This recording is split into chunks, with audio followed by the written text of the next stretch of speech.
Hello, everyone. It's my pleasure to welcome you all to the latest in our SLSA YouTube video series.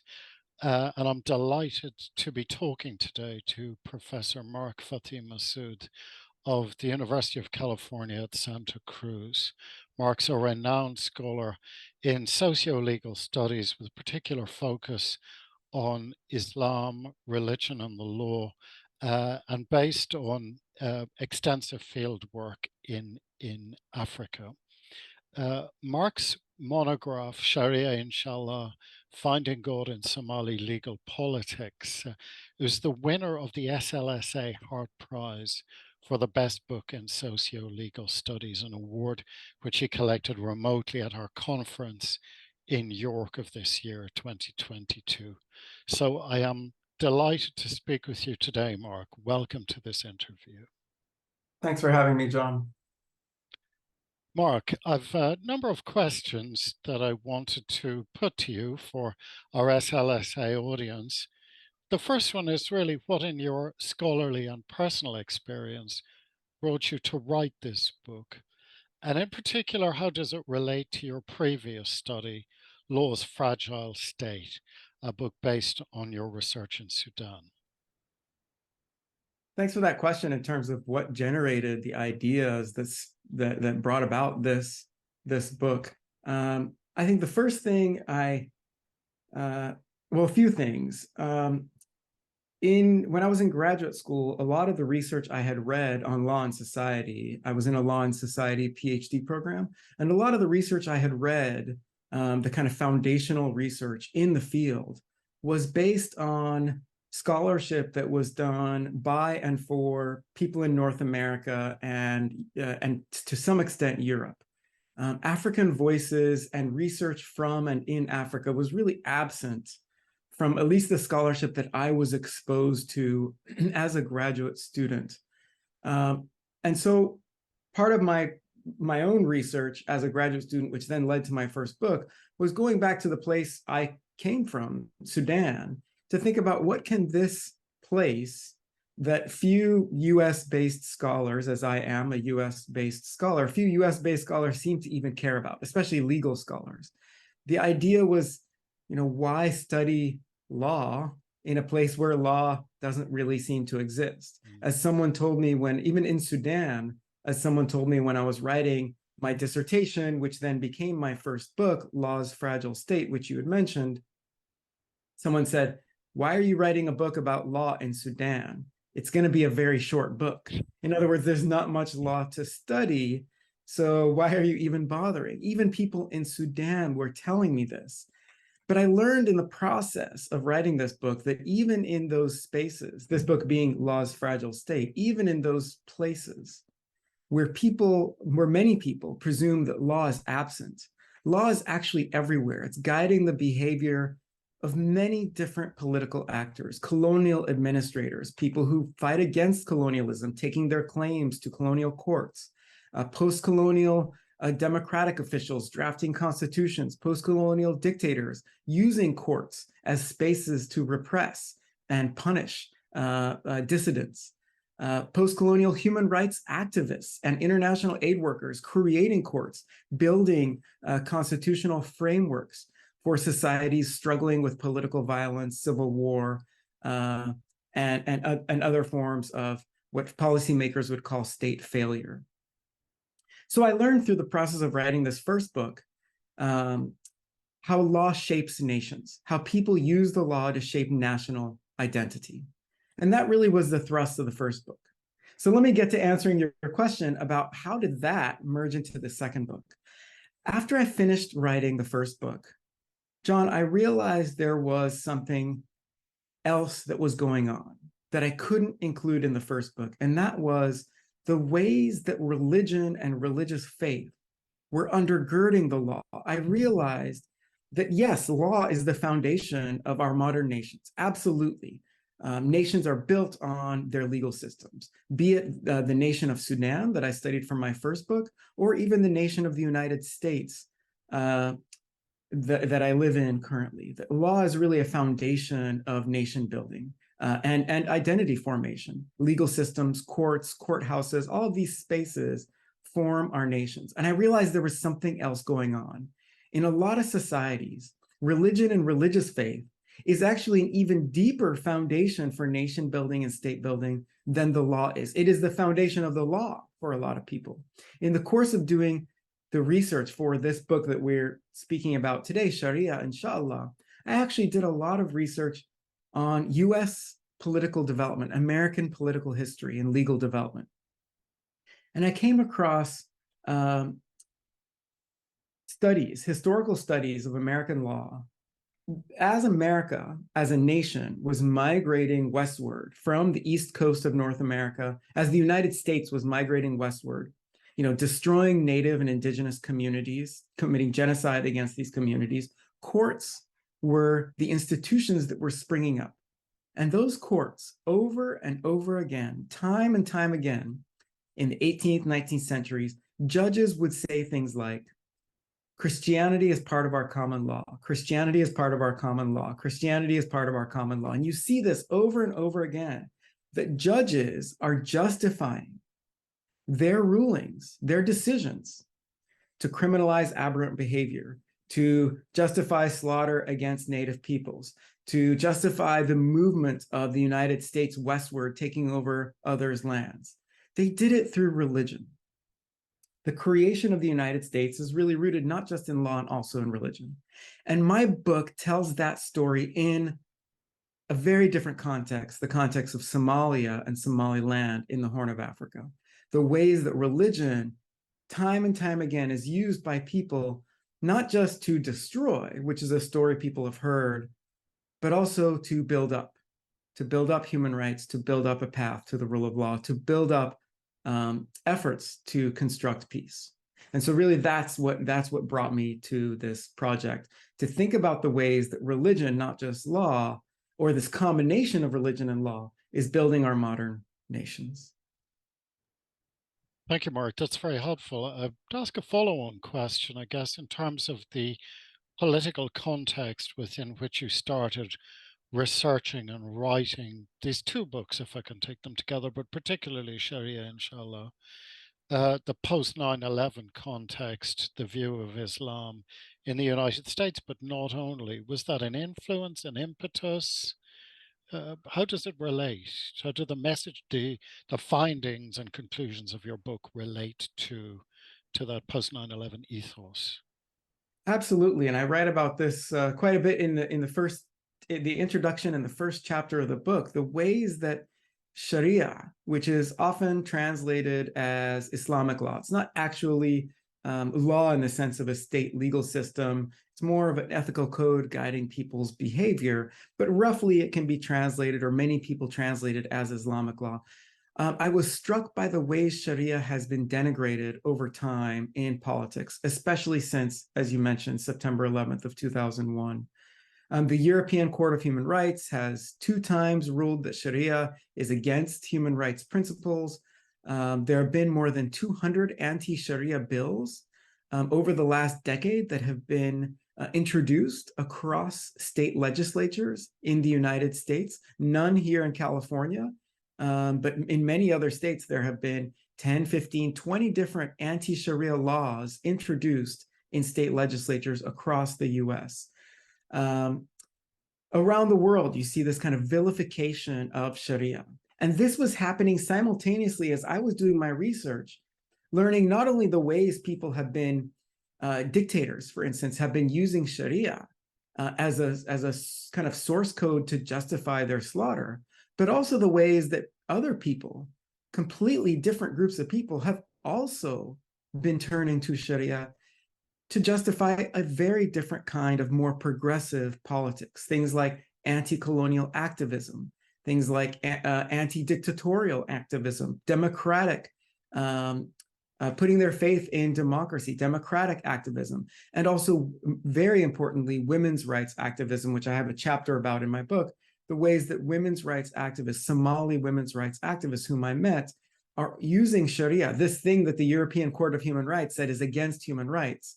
Somali women's rights activists turning to Sharia rather than away from it to produce the very human rights principles that I, as a human rights lawyer, was trained to believe that human rights should be doing. Instead, these women were not using human rights tools, they were using religious tools to fight for what you and I would call human rights. Thank you, Mark. My next question really concerns the audiences of the book. There's a scholarly audience.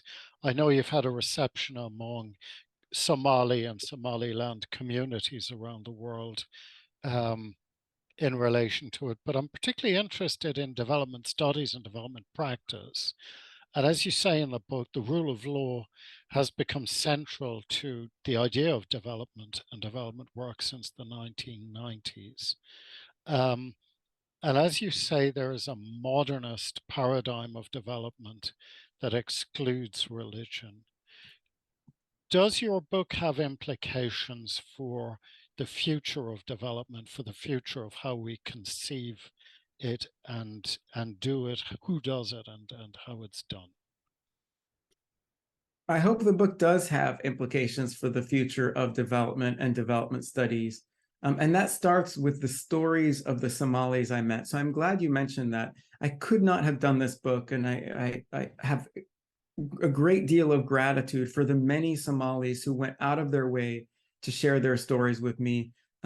People who live in Hargeisa in Somaliland, people who I met who are Somalis who live in Somalia. I also did research where you've done research in Kenya and Nairobi, a lot of historical research there and meeting Somali activists in Nairobi. And this project could not have been done without these people sharing their stories and their histories. A lot of Somali knowledge is transmitted in a different kind of way from, say, British or American knowledge, where people write things down. It's transmitted orally. And people allowed me to participate in that project.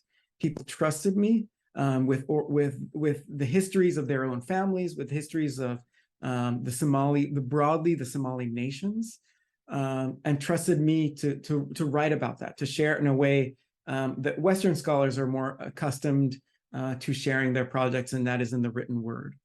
So I am grateful, of course, to all the Somalis, religious leaders, lawyers, judges, activists, many people who worked with me over the years, whom I was able to share this project from the very start to just as the book was being published, to give Somalis the first chance to hear the claims in the book before I even presented them to Western scholars.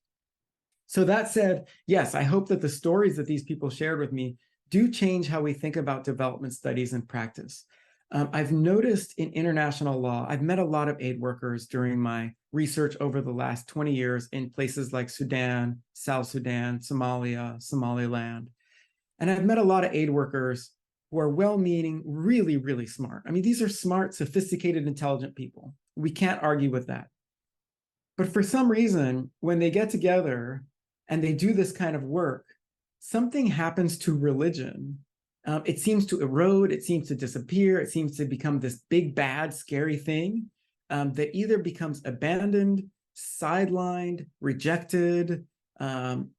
Whereas when you speak with individual aid workers, they understand, I mean, the kinds of things you and I are talking about, they understand the importance of Sharia. They understand the importance of Islam in the lives of the people they meet in the Horn of Africa, in the Somali areas of the Horn of Africa. But somehow when you scale up to the level of the United Nations, when you scale up to the level of international NGOs, some of that gets lost. Whether it's lost to bureaucracy, whether it's lost to the factual patterns of people coming and going in their positions, program managers arriving from their postings in Nigeria or in Indonesia or some other part of the world or somewhere in Latin America, coming to Somalia or Somaliland for 1 year and then leaving, coming with preconceived notions, learning new things. And by the time they really get it, then they're leaving and they're going to another posting in another part of the world. I don't know what it is, but I've talked with aid workers about this, and many of them have said they agree with me that, of course, they understand the importance of Islam and the importance of religion in building what aid workers would call the human rights and the rule of law, or a path to the rule of law. But something happens when the individuals start working in these bureaucracies, that somehow religion gets abandoned or eroded or rejected.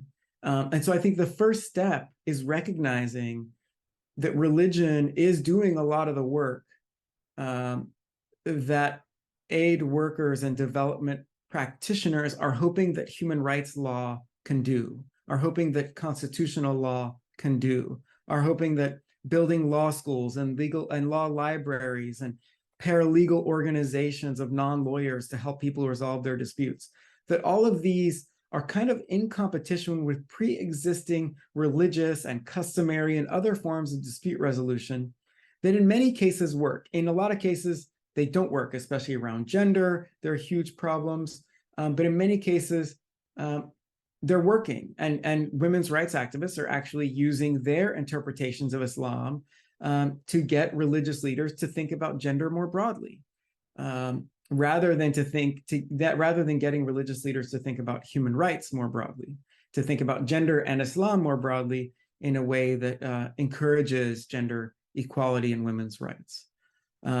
So that's kind of the answer I would give to development practitioners, to development studies scholars. My book shares with these folks the ways that religion has been doing a lot of the work that we think development studies, human rights ought to be doing. Thank you very much, Mark. That's very helpful, and a practical dimension and engagement comes through, I think, throughout the book. I'm interested as a penultimate question in methods and methodology. And you take an approach that you label longitudinal and multi-method. And I'd be interested for our SLSA audience and wider audience in socio-legal studies about what that involved, how it was specifically tailored to your context in East Africa, and how it perhaps builds on previous methods and methodological approaches and advances upon them. Yeah, thanks for the question. I always appreciate the opportunity to talk about methods, to talk about how we do the research that we do. I think that's so important. When I was living in Somaliland, one summer, I remember I was able to teach a course, a graduate course in a master's program at the University of Hargeisa on international relations. I taught a graduate course on research design and qualitative methods for the students there. It's a course I've taught to PhD students in the United States and elsewhere. So I care a lot about methods, and especially methods in law and society, interdisciplinary methods. The first thing I would say about methods is something you already know, and I think it bears repeating, and that is people's questions should guide their methods and not the other way around. I see too much scholarship in social science that kind of displays certain methodological forms almost for the sake of displaying those methodological forms, rather than, and then the results end up being unsurprising. There's this great use of methods and then unsurprising results. I'm more interested in question-driven or problem-solving methods where there's a conundrum. There's something that triggers our innate curiosity as human beings. And wants us to answer it. And the question and the answers to those questions are surprising. And the methods should always be tailored to suit those particular research questions. In my case, the questions I was asking about how law exists in places where we don't think there's law at all, how religion undergirds legal systems. There were no existing theories out there for me to test. So I needed to generate those theories to ultimately create hypotheses that other people could test using quantitative methods, which led me necessarily to do qualitative research, to hypothesis generating research. I called it, as you said, longitudinal and multi-method. I didn't just do qualitative interviews. That was a big part of my work, doing qualitative interviews, coding it using qualitative analysis software packages on my computer. For both projects, the book Law's Fragile State and the book Sharia, Inshallah, I used qualitative analysis software packages to code my interviews. Essentially, coding is a process of you translate into English, into a single language, all your interview records, and then you can tag text. with certain codes. Oh, like this is an example of the way people talk about gender and religion. And so then you can search across all your interviews. And for my first book, I did about 200 interviews. For the second book, it was nearly 150 interviews. You can search across all the interviews using those codes, say gender and religion, and look in one place at the ways everyone talked about that particular tag of gender and religion. So that was one thing that I did, was interviews and coding. Another thing I did was historical research. Law does not exist in a historical vacuum. And so I wanted to understand legal histories and how they developed and who was building the law and who was challenging the law and how that changed over time. And it led me to learn that some of the most bright and exciting democratic-minded elites in Eastern Africa were also the same ones who joined dictatorships, who helped dictatorships. When push came to shove, they also were interested in power themselves. And studying law longitudinally and studying legal actors longitudinally helped me learn the ways that some of these human rights-minded elites over time float into themselves and out of dictatorships.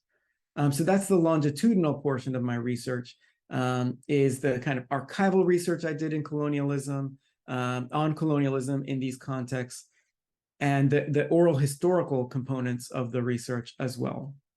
I also conducted ethnographic fieldwork in the spaces where law happens, in workshops that international development agencies were putting on for Sudanese people and South Sudanese people to build the rule of law, for religious leaders in Somaliland to build the rule of law. I attended those workshops. I shadowed international aid workers. I also went to courts with lawyers to see how the legal aid programs that international aid workers were investing in, what was happening in those settings, what were judges doing, were people looking for their rights, how were they achieving their rights or not in these settings. So these were the kind of, I guess I could say it this way, John, I could say it this way.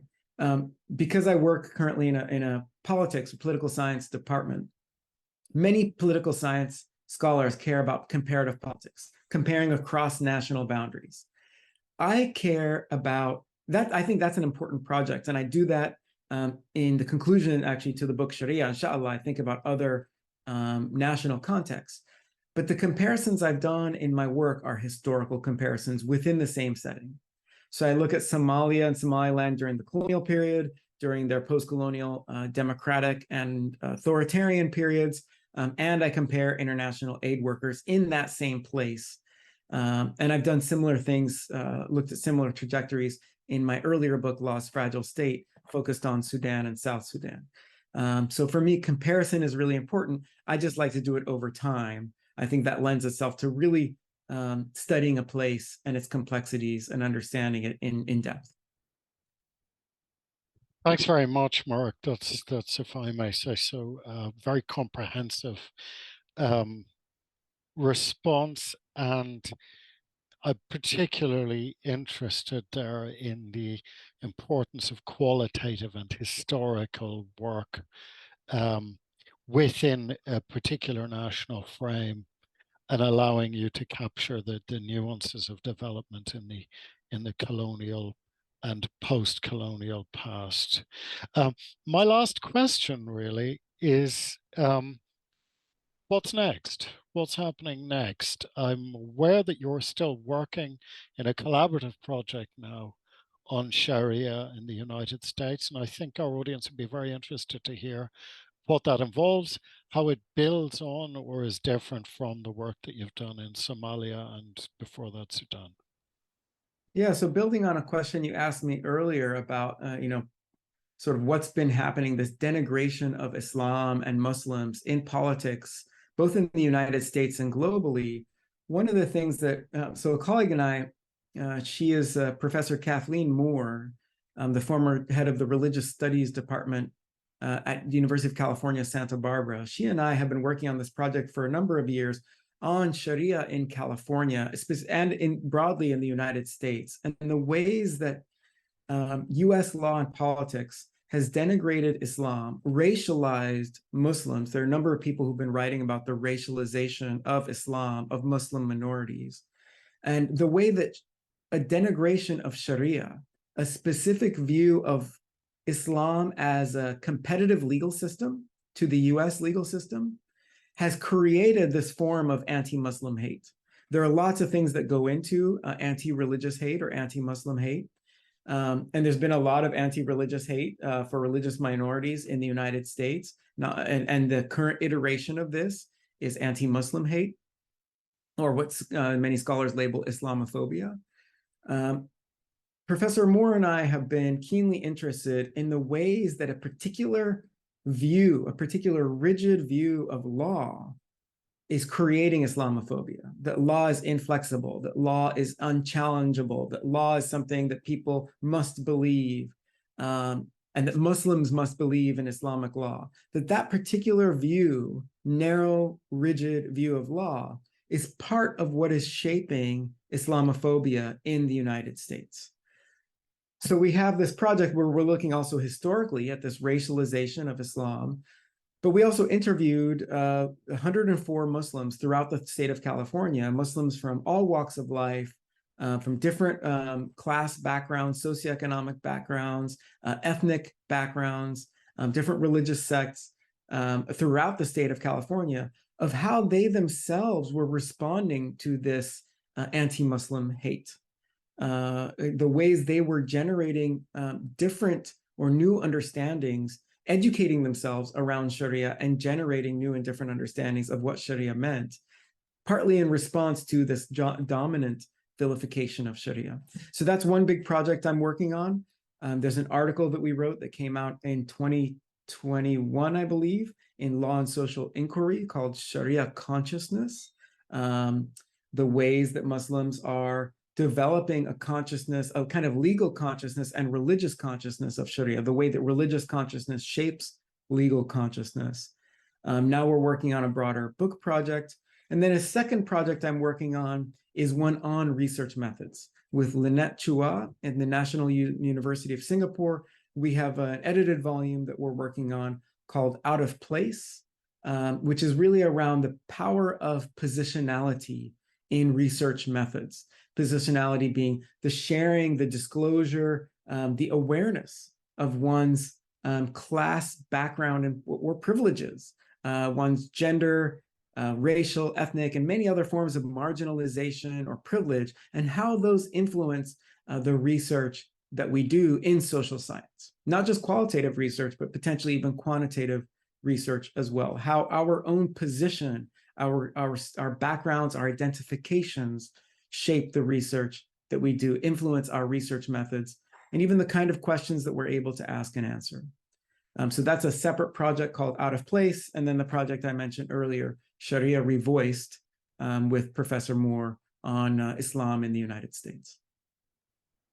Thank you very much, Mark. That's an excellent way on which to end this interview. Two very exciting and pertinent projects.